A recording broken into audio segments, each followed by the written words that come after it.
All right, now come on in, kick off your shoes, and make yourself comfortable. Auntie just brewed a fresh pot of chamomile with a little splash of something extra. Because, baby, you're going to need it. Don't let the tea fool you, though. The story I'm about to spill is anything but calm. I need you to stop what you're doing right now. I don't care if you're in the middle of a spreadsheet or a Netflix binge. Turn off that TV, put that phone on Do Not Disturb, because what I'm about to tell you requires your full and undivided attention. Chile, this one is a cautionary tale of the highest order. It's for every woman who has ever built a man a home or a child from scratch, only to be handed a thank you note when you deserved a throne. Imagine this. You wiped her tears when she was 3 years old and scared of the dark. You sat in the front row of every single ballet recital for 15 years, your hands raw from clapping. You just signed the checks totaling over $100,000 for her dream wedding. And then at the rehearsal dinner in front of everyone who matters, your daughter, the one you raised, the one you built, looks you dead in your eye and says, "Vanessa, please sit in the back. My real mother is here now." And she points to the woman who abandoned her in a crack house 20 years ago. The audacity. In that moment, my heart didn't just stop. It shattered. I realized I wasn't her mother. I was just a placeholder. A walking, talking, breeding ATM. So I did what any good placeholder would do. I removed myself and my American Express black card from the entire production. Child, if you've ever poured your heart, your soul, and your bank account into someone only to be treated like you were a stranger off the street, then this story is for you. Grab a tissue or maybe a whole box. Let's talk about Vanessa. Now, I want you to close your eyes and really picture this woman, 48 years old, and she didn't just walk into a room. She commanded it.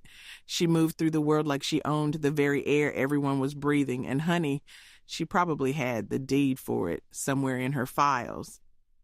She was the founder and CEO of a bespoke architectural design firm, Sutton Structures, that catered to the kind of people who didn't look at price tags, the kind of people who wanted their homes to be featured in magazines. She didn't just have money, she had wealth, and the kind that whispers in custom-tailored Chanel suits instead of shouting in logos.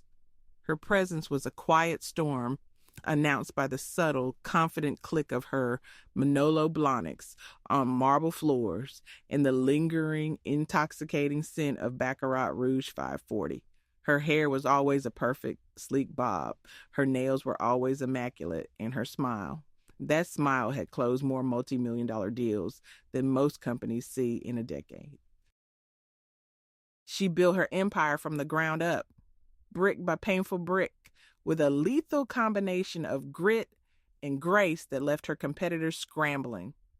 She had once stood in a boardroom full of dismissive old money patriarchs who called her sweetheart and stared at her legs. And by the end of the hour, she had not only won the contract to design their new corporate headquarters, she had them thanking her for the privilege of giving her their money. That was Vanessa. Unflappable, unstoppable. But the most beautiful, most complex structure she ever built wasn't a skyscraper overlooking the city or a lavish penthouse dripping in gold. It was a family. She met David when she was a sharp, fiercely ambitious 28. He was a brilliant architect himself, working at a rival firm, kind and handsome, but he carried a shadow in his eyes. It was a permanent exhaustion, the kind that comes from fighting a war you've already lost. That war had a name: Trina. His ex-wife, a woman who had chosen the siren song of the needle over her own husband and child, leaving a gaping, festering wound in her wake. They met at an industry gala, and Vanessa, used to fending off men who saw her as either a conquest or a threat, was disarmed by his gentleness. He didn't talk about her business. He asked about her favorite book. He didn't look at her with hunger.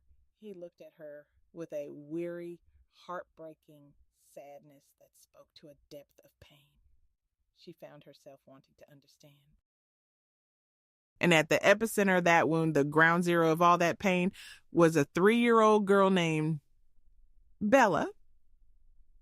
The first time Vanessa laid eyes on Bella, it wasn't in some storybook park scene with sunshine and swings. No, ma'am. It was a Tuesday afternoon. David had called her, his voice cracking over the phone, sounding utterly defeated. He asked if he could stop by her office, a place that was Vanessa's sanctuary. She agreed, expecting him to want to talk about the latest industry news. Instead, he showed up at her immaculate, minimalist space of glass, steel, and stark white walls, with this tiny little thing standing in the doorway, clutching a teddy bear that had seen better decades, its fur worn away in patches from desperate little fingers. She was practically swimming in a t-shirt stained with what looked like dried ketchup, and something else Vanessa didn't even want to identify. And her beautiful curls were a tangled, matted mess. She smelled faintly of stale smoke and neglect. But it was her eyes, these huge haunted brown eyes that held the unspeakable terror of a child who had seen far too much and been held far too little.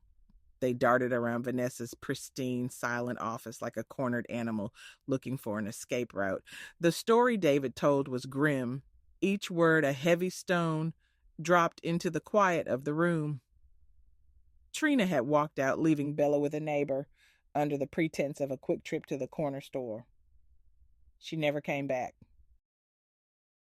3 days later, the neighbor, tired of the charade, called David. He found his daughter and a crumpled note written on a napkin, relinquishing all parental rights. Trina had vanished, swallowed whole by her addiction, leaving her child behind like a piece of forgotten luggage. Vanessa, a woman whose entire life was a testament to creating order and breathtaking beauty out of chaos, looked at this little girl who was the very definition of chaos.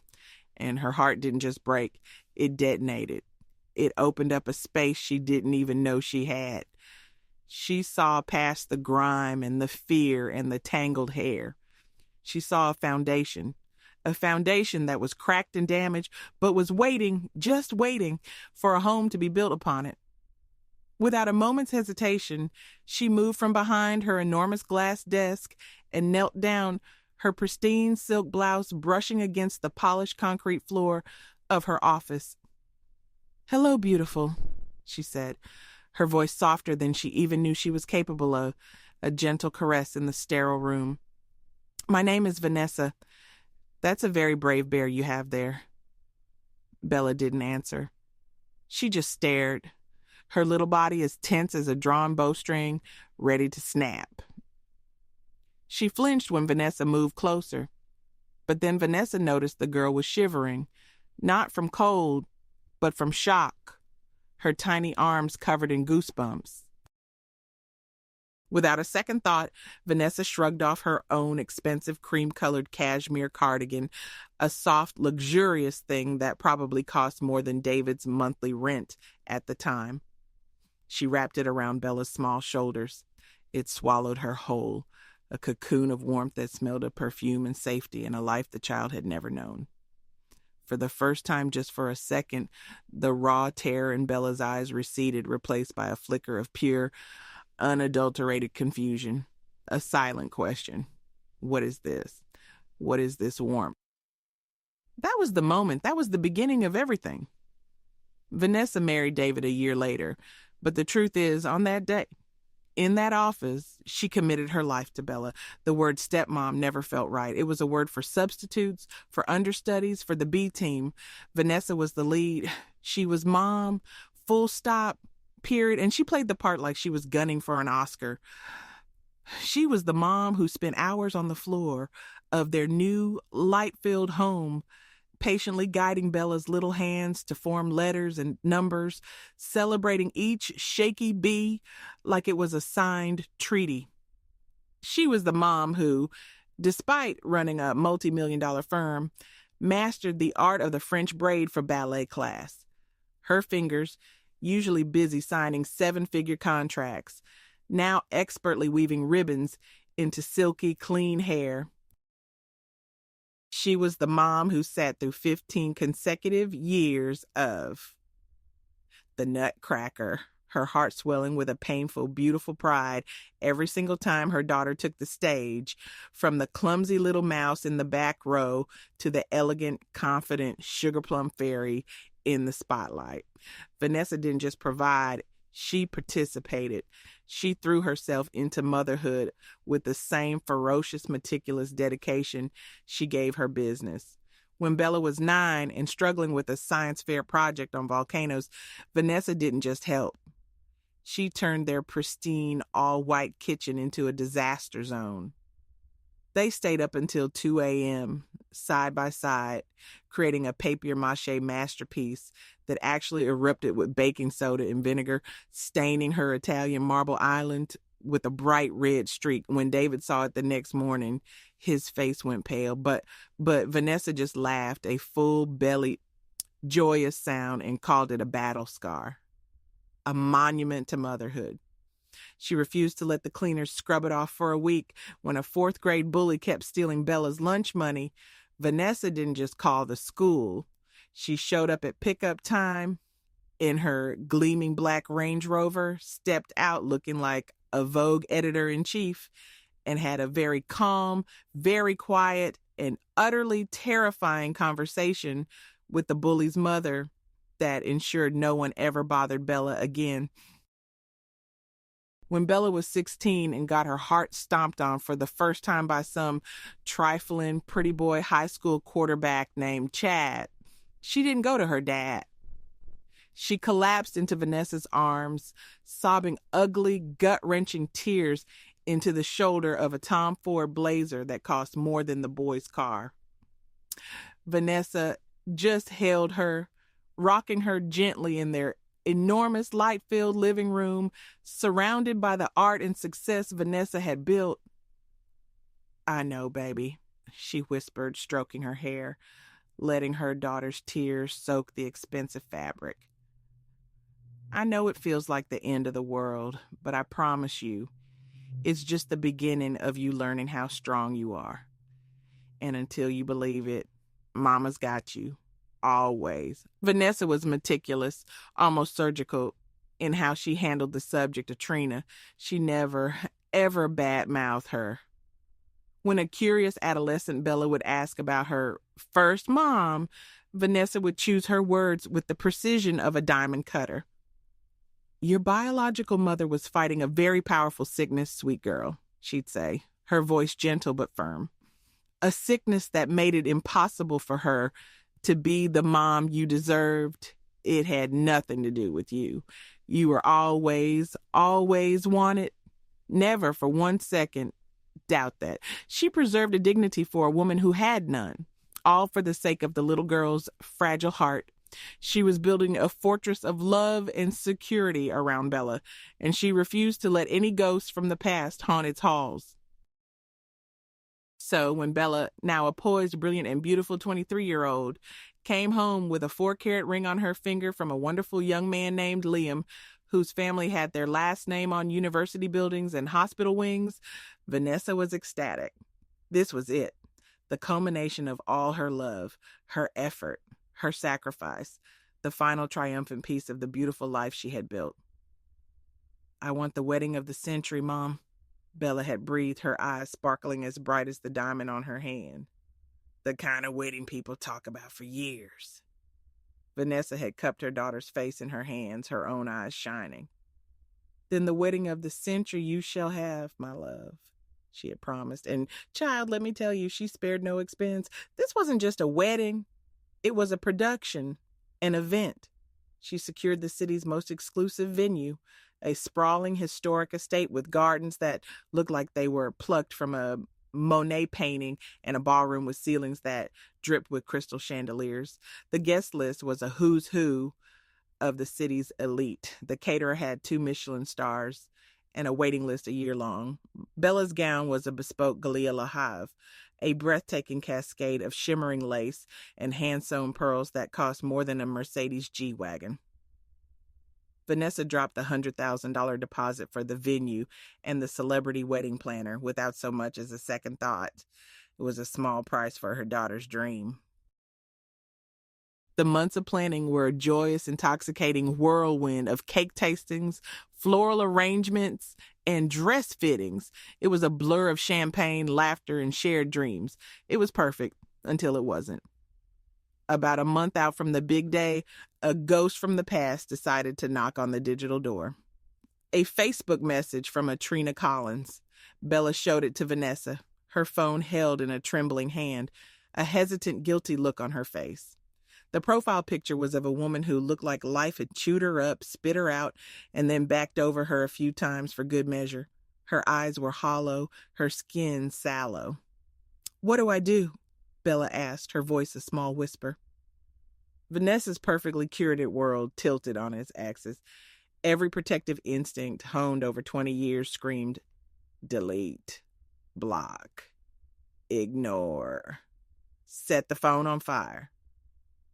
But she looked at her daughter's curious, hopeful face and knew she couldn't make this choice for her. "That's your decision, baby," she said, her voice betraying none of the acid churning in her stomach. "You're a grown woman. I'll support you no matter what." Bella, bless her kind, naive and fundamentally broken heart, replied. And so it began, a slow, insidious drip of poison, disguised as holy water. Messages flowed in daily. "I'm 6 years clean now, baby girl. I found God. I pray for you every single night. My biggest regret in this life, my only regret, is losing you." It was a symphony of manipulation, a masterclass in guilt, and Bella was the captivated audience, hanging on every word. They met for coffee at a Starbucks, a neutral territory chosen by Bella.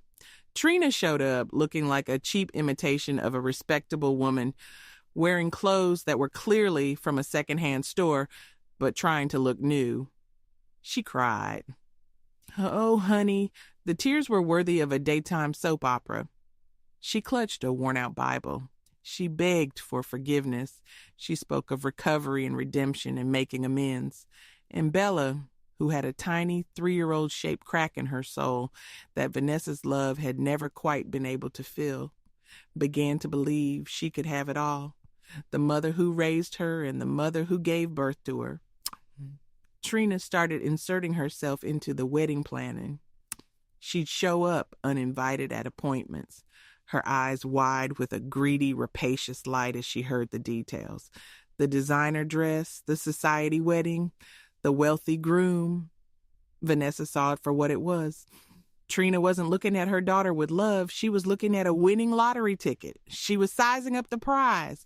One afternoon, Trina came to the house while Vanessa was at work and told Bella the peonies Vanessa had chosen for the bouquets were pretentious and that simple carnations like real people use would be better. Vanessa came home to a tearful Bella, completely confused and torn.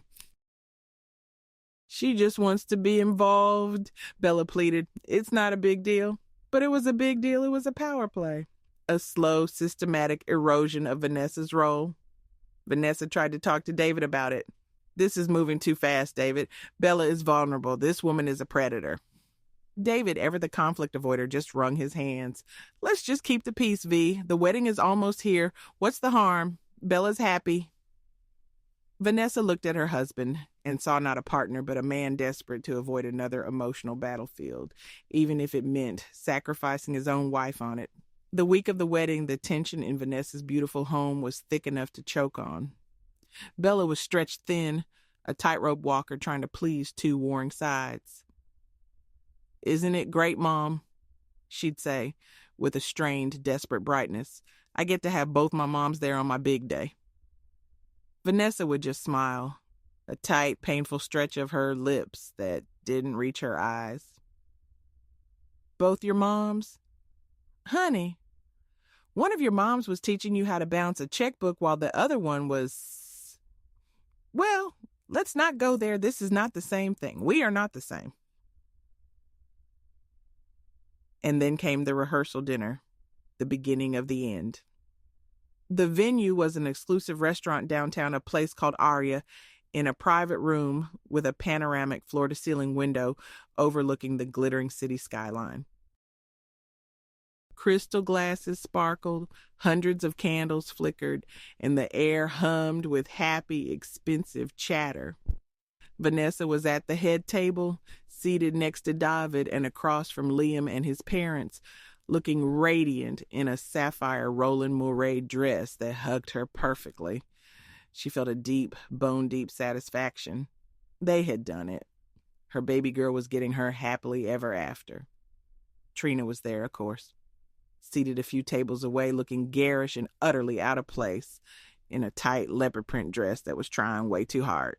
She was sipping champagne, her third glass already, with a smug, watchful look in her eyes, like a vulture circling a feast. After the filet mignon was cleared and the dessert plates were set, Bella stood, tapping her champagne flute with a manicured nail. The room quieted instantly. "I just want to thank everyone for being here," she started, her voice clear and happy. She thanked Liam's parents for their generosity. She thanked her father for his love, and then she smiled at Vanessa. "And a huge, huge thank you to Vanessa. You've been the most incredible wedding planner a girl could ask for. This whole dream is because of you." Wedding planner. The phrase snagged in Vanessa's mind a small, sharp burr. Not mom, not the woman who raised me. Wedding planner. She felt a cold dread begin to pool in her stomach, but she pushed it away, her heart swelling as she looked at her beautiful daughter, glowing under the soft lights. Bella took a deep breath, and the entire atmosphere in the room shifted. It became heavy.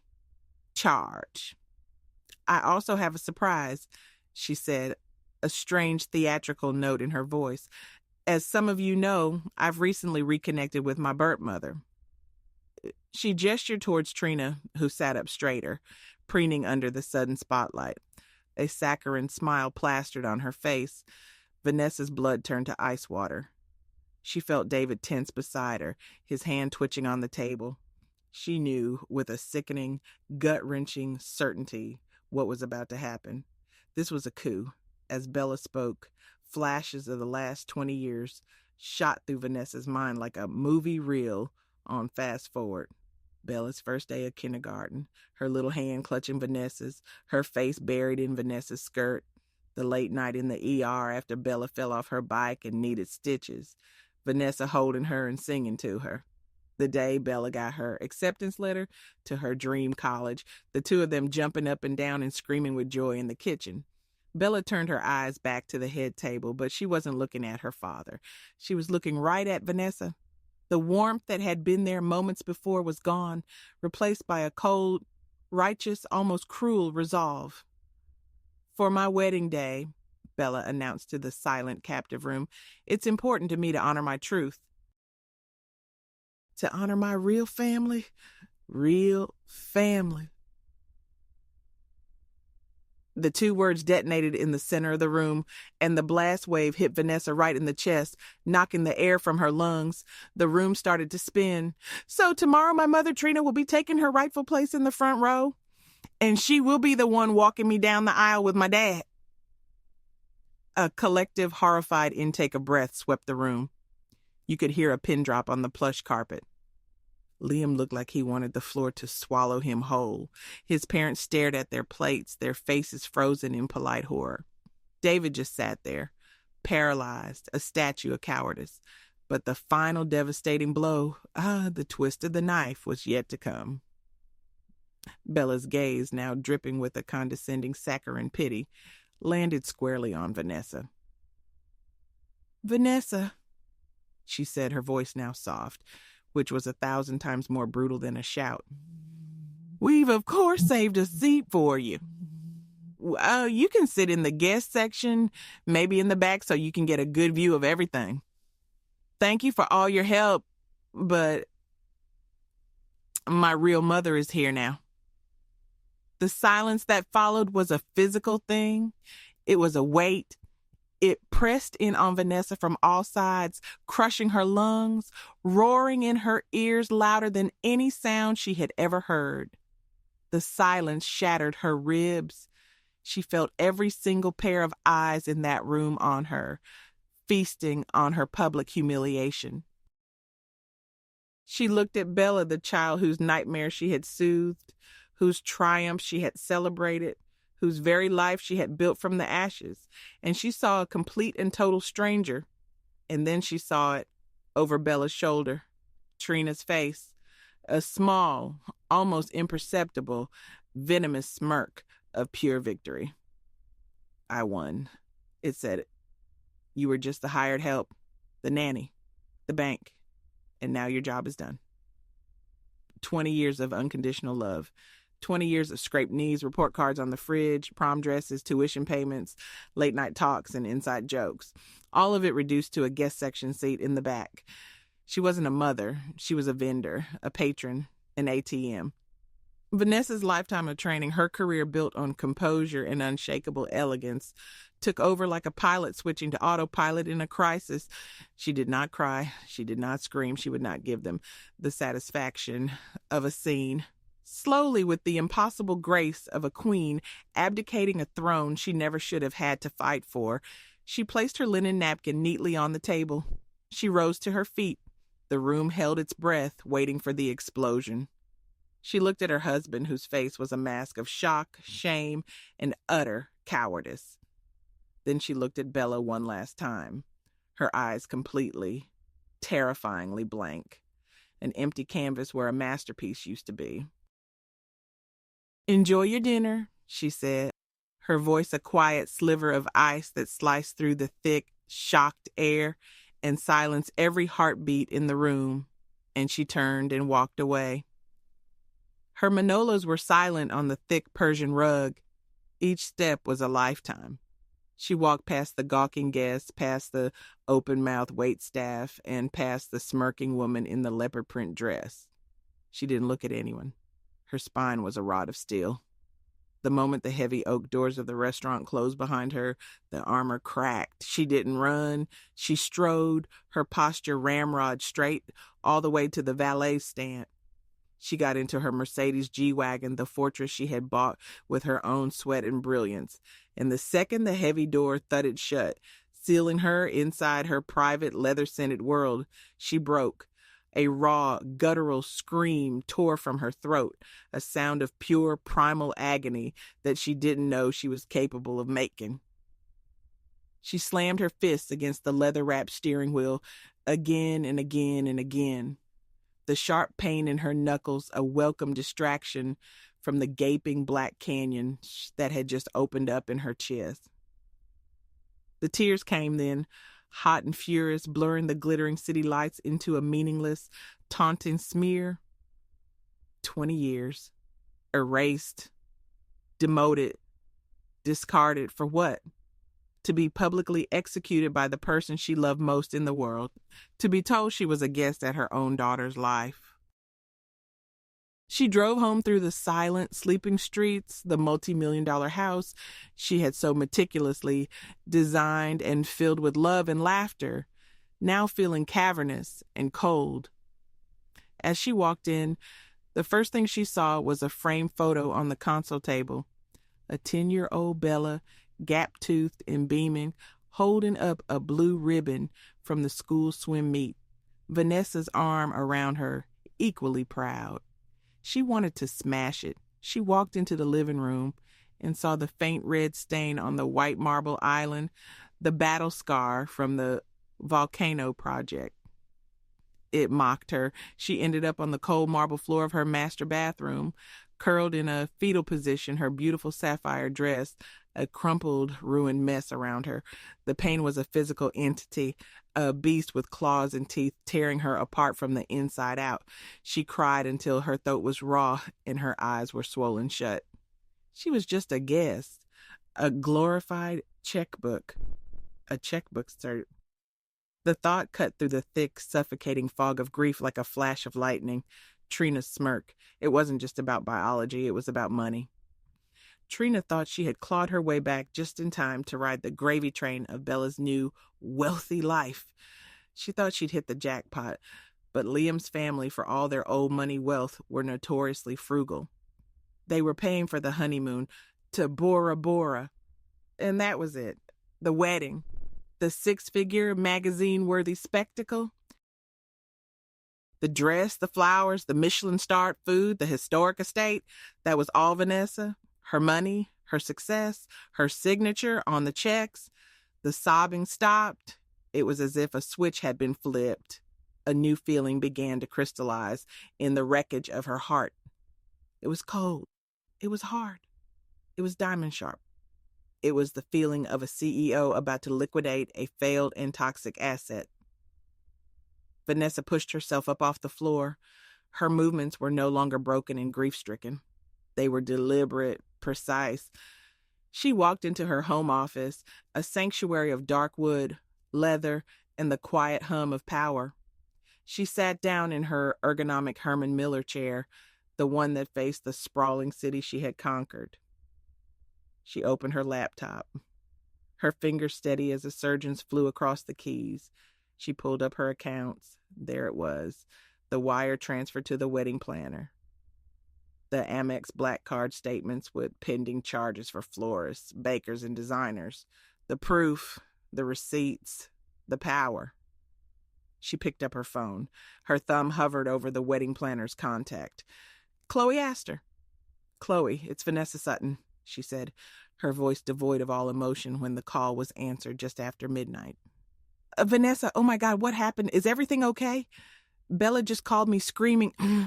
Chloe, Vanessa cut in, her tone leaving no room for argument or discussion. The event for tomorrow is canceled. There was a stunned silence on the other end. What, canceled?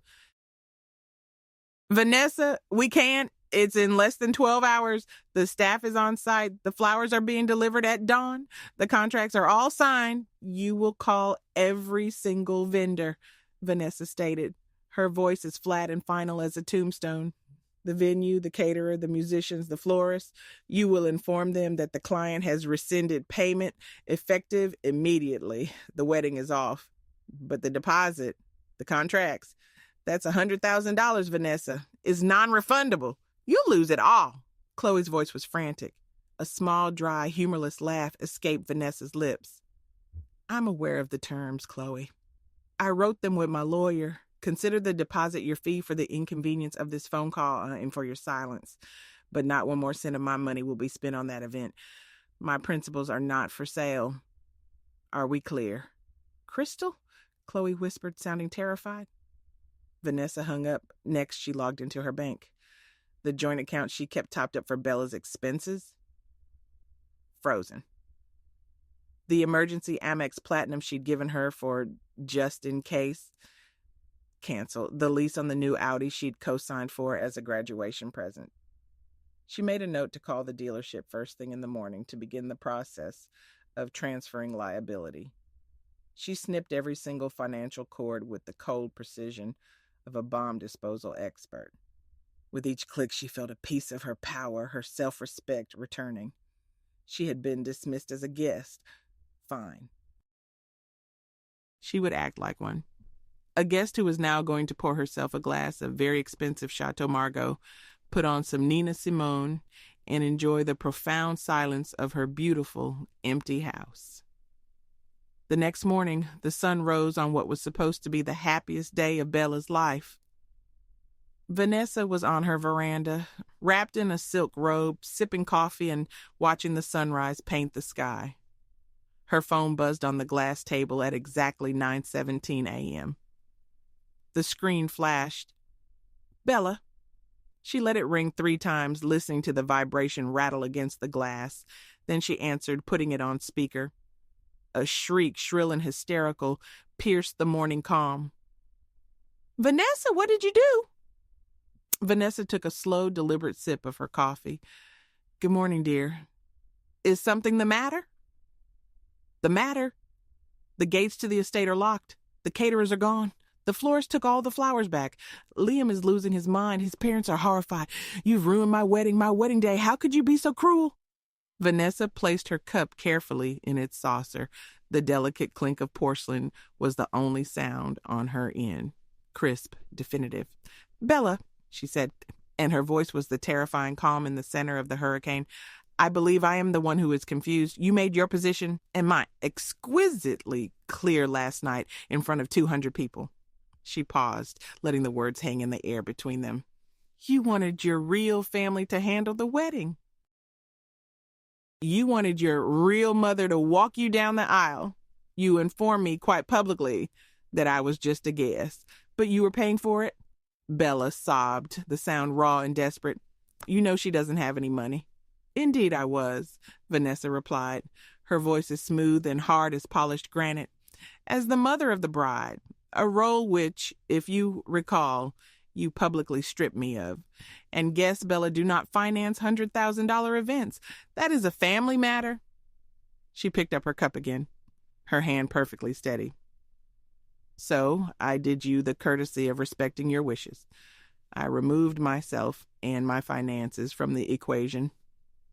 I am behaving exactly as the guest you told me I was. I stepped back to allow your real family to step up. She delivered the final fatal line with chilling surgical precision. You wanted your real mother to be there? I suggest you ask your real mother to pay for it. She ended the call. The silence that followed was the most profound, satisfying peace she had felt in a month. The fallout she heard later from a shell-shocked David, who called her an hour later, begging her to fix it, was catastrophic. Vanessa told him he had 10 minutes to pack a bag and go to a hotel to think about what the word husband meant before she called her lawyer. He left. The wedding scene was a disaster movie. A bride in a ruined, tear-stained designer gown, weeping in the parking lot of a locked estate. A horrified groom and his powerful family trying desperately to manage the public relations nightmare of a canceled society wedding. And Trina, the real mom, when the reality hit that there was no money, no dynasty to marry into, no grand payday at the end of the rainbow, her true nature surfaced like a monster from the deep. While Bella was frantically trying to salvage the unsalvageable, Trina slipped away, but not before going into the bridal suite and pocketing Bella's very expensive engagement ring from the vanity table, along with a pair of diamond earrings Liam's parents had gifted her. She vanished, a thief in the night, leaving her daughter with absolutely nothing but a trashed hotel room and a mountain of humiliation. She had abandoned her for a second time. That evening, as the sun set, Vanessa's doorbell rang. On the security monitor, she saw Bella, a pathetic, broken figure still in her now filthy wedding dress, her face a swollen, unrecognizable mask of grief. Vanessa watched the screen for a long, silent moment. She saw the 3-year-old girl in the doorway of her office. She saw the teenager crying on her shoulder. She saw the monster from the rehearsal dinner. Then, with a deep, weary sigh, she disarmed the alarm and opened the heavy front door. Bella crumpled to the ground on the welcome mat, grabbing onto the hem of Vanessa's silk robe like a drowning woman grabbing a piece of driftwood. "Mom!" she wept, the word torn from the depths of her soul, a sound of utter desperation. "Mom, I'm sorry. Oh, God, I'm so sorry. Please, I was a fool. She left me. She took everything." Looking down at the broken girl on her doorstep, Vanessa didn't feel the triumph she had expected. Just a vast echoing sadness for the wreckage they were both left in, a city of two after a devastating war. She helped her up. She brought her inside. Their relationship didn't just snap back into place. Forgiveness was a long, ugly road paved with brutal honesty and joint therapy sessions that felt more like peace negotiations. In one session, Vanessa looked Bella dead in the eye and said, "You didn't just hurt my feelings, Bella. You took 20 years of my life, my love, my devotion, and you publicly declared it worthless. You held it up for auction and sold it to the lowest bidder for a fantasy. I don't know if the woman who built you from nothing can ever trust you again." Bella had to sit there and absorb the full, unvarnished truth of the devastation she had caused. Months later, sitting in Vanessa's serene garden, Bella, who had broken off the engagement with Liam and was now working a modest entry-level job, finally looked like herself again, though there was a new humility in her eyes. Vanessa looked at her, the deep, abiding love still there, but now tempered with the hard-won steel of wisdom. "I love you, Bella," Vanessa said softly, her voice firm. "But you have to understand something. Blood makes you related. Loyalty makes you family. Family shows up, family sacrifices, family earns their place at the head table. You gave away my title, my 20 years of work, for a fantasy, for a ghost. You have to earn that back, piece by piece. Respect is the foundation we build everything on. And you will never, ever mistake me for a guest in this family again. That seat is not available, and that, my loves, is the gospel truth. So I'm telling you, look around at your life. Who is in your front row? Who is showing up, not just for the party, but to help you clean up the mess after? Who held your hand when you were at rock bottom? Who celebrated your wins and soothed your losses? Those are your people. That is your real family. Don't you ever get it twisted and trade a diamond for a piece of glittery glass. Because a person who has given you everything can also be the person who takes it all away when you show them unequivocally that they mean nothing to you. Karma, honey, keeps receipts. And sometimes the most loving thing you can do is let someone feel the full weight of their choices. Now, that's enough tea for one day. Auntie's got to go water her own garden and count her own blessings. Y'all be good to the people who are good to you. And never, ever let anyone make you feel like a guest in the house you built.